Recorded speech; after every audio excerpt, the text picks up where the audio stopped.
how to create and name a group text on iPhone. So if you want to create and name a group text on iPhone, then the first thing you need to do is open up the iMessage app on your phone. Then open the compose icon, which is on the upper right side. And after that, type in the contact names or phone numbers of anyone you want to be in the group.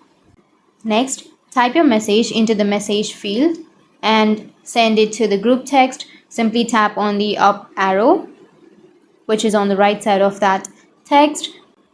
And that's how you can create a group text on your iPhone.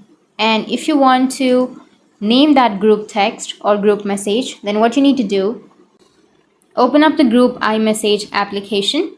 Tap on the group icons at the top of the message.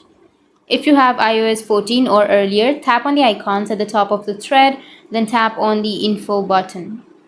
And after that, tap on change name and photo, and then add a name and a photo for the group. And in this way, you can change your name of your group message. And if you have any questions, feel free to comment below. Thanks for watching.